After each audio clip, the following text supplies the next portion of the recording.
कविता 5। हिंद देश के निवासी। हिंद देश यानी कि हिंदुस्तान, निवासी यानी कि रहने वाला, हिंदुस्तान में रहने वाला। विविधता में एकता हमारे देश की विशेषता है। विविधता यानी अनेकता, अनेकता में एकता ही हमारे देश की विशेषता यानी कि खासियत है। साथ ही विकास और शक्ति की परिचायक भी है।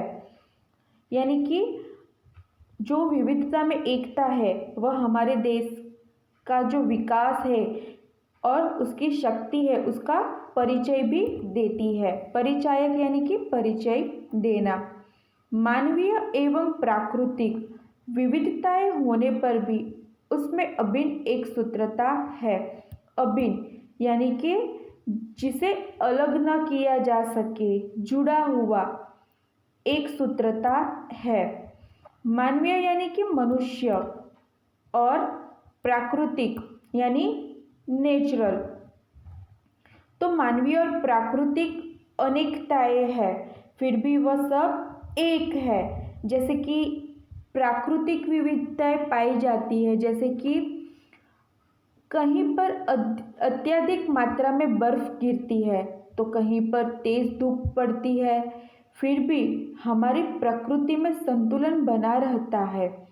प्रकृति हमें हमेशा मिलजुल कर रहने का संदेश देती है। विभिन्न दृष्टांतों द्वारा इस काव्य में भारत की भव्यता एवं दिव्यता का गान किया गया है। विभिन्न यानी कि कई तरह की, दृष्टांत यानी कि उदाहरण, यानी कि कई तरह के उदाहरण देकर इस काव्य में भारत की जो सुंदरता है, अलौकिकता है, उसका गान किया गया है। यहाँ पर अलग अलग उदाहरण दिए गए हैं। आइए कविता का पठन करते हैं और कठिन शब्द रेखांकित करते हैं और देखते हैं कि कौन कौन से अलग अलग उदाहरण के द्वारा भारत की सुंदरता का गान किया गया है।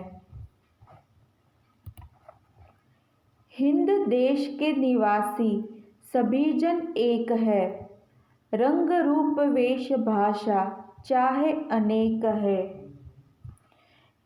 आइए इन दो पंक्तियों का भाव देखते हैं। हिंद देश के निवासी, निवासी यानी कि रहने वाले, सभी जन एक है, जन यानी कि लोग, हिंदुस्तान में रहने वाले सभी लोग एक है, रंग रूप वेश भाषा चाहे अनेक है। हिंदुस्तान में रहने वाले जो भी लोग हैं उनके रंग रूप वेश भाषा चाहे अनेक है। आइए इसे समझते हैं। हिंदुस्तान यानी भारत में अनेक धर्म जाति के लोग एक साथ रहते हैं, जैसे हिंदू, मुसलमान, सिख, ईसाई, पारसी आदि मिलजुल कर रहते हैं। चाहे अलग अलग धर्म जाति के लोग हो, लेकिन वे एक देश यानी हिंदुस्तान में रहते हैं। हर धर्म का व्यक्ति दूसरे धर्म को उतनी ही इज्जत देता है और आशा से देखता है जितना कि अपने धर्म को देखता है। रंग रूप वेश भाषा चाहे अनेक है। अलग अलग धर्म जाति के लोग भारत में रहते हैं, जिसमें उनके रंग रूप वेश भाषा अनेक है। हमारे देश के लोगों को अच्छे से पता है कि इंद्रधनुष के 7 रंग एक साथ देखने पर ही अच्छे लगते हैं। उसी प्रकार हमारे देश में सभी लोगों को महत्व है। उनके रंग का काले या गोरे होने से कोई फर्क नहीं पड़ता। हमारे देश के प्रत्येक प्रांत यानी कि राज्य में अलग अलग वेशभूषा पहनते हैं। वेश यानी कि पहनावा। तो भारत के अलग अलग राज्य में अलग अलग पहनावे है। ये देखिए बच्चों, यहाँ पर आपको देखने को मिलेगा कि जो भी अलग अलग राज्य के लोग हैं उनके पहनावे अलग अलग है। देखिए यहाँ पर भाषा, हमारे देश के हर दूसरे राज्य में एक नई भाषा बोली जाती है। कहीं कहीं पर तो एक ही राज्य में कई प्रकार की भाषाएं बोली जाती है। यही सारी बातें, रंग रूप, वेशभाषा चाहे अलग हो, पर हम सब एक है, एक ही देश के निवासी है। बेला, गुलाब, जूही, चंपा, चमेली, प्यारे प्यारे फूल गूंथे माला में एक है। बेला, यह एक फूल का नाम है। बेला यानी मोगरा। बेला, गुलाब, जूही, चंपा, चमेली, प्यारे प्यारे फूल गूंथे माला में एक है। यानी कि यहाँ पर ये सारे फूल के नाम दिए गए हैं। ये सभी अलग अलग प्रकार के फूल है। सभी फूलों की खुशबू अलग तरह की है, लेकिन सभी फूलों का काम वातावरण को सुगंधित करना है। बेला, गुलाब, जूही, चंपा, चमेली आदि अलग अलग फूल होते हैं, परंतु ये प्यारे प्यारे फूल माला में गूंथने पर एक बन जाते हैं। इसी प्रकार हमारे देश में अनेकों प्रकार की भिन्नता है, लेकिन सभी का लक्ष्य एक ही है कि हम एकजुटता से रहें और पूरी दुनिया में इतनी विभिन्नता होते हुए भी अपनी एकता का परिचय दें। गूंथे यानी कि पिरोए हुए। कोयल की कूक न्यारी, पपीहे की टेर प्यारी, गा रही तराना बुलबुल, राग मगर एक है। तो यहाँ पर यह जो कोयल है, पपीहा, बुलबुल, ये सारे पक्षियों के नाम दिए गए हैं। कूक, इस शब्द का अर्थ है कोयल की आवाज़। पपीहे की टेर यानी कि पपीहे की पुकार। तराना, इस शब्द का अर्थ है गीत। आइए इसका भाव समझते हैं।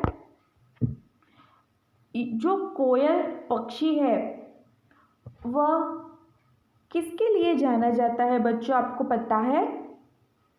जो कोयल है उसकी जो बोली है वो बहुत ही मीठी होती है। जब कोयल बोल उठती है कुहू कुहू, और अचानक सैकड़ों लोगों के हृदय के तार झंकृत हो उठते हैं। फिर जो पपीहा है, पपीहे की टेर प्यारी, पपीहे की बोली बहुत ही रसमयी सुरीली होती है।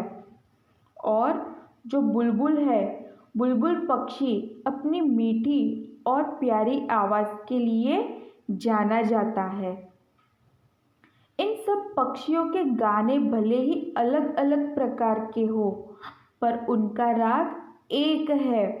इसी तरह अलग अलग बोली और भाषा बोलने वाले भारतवासियों की आवाज़ एक है।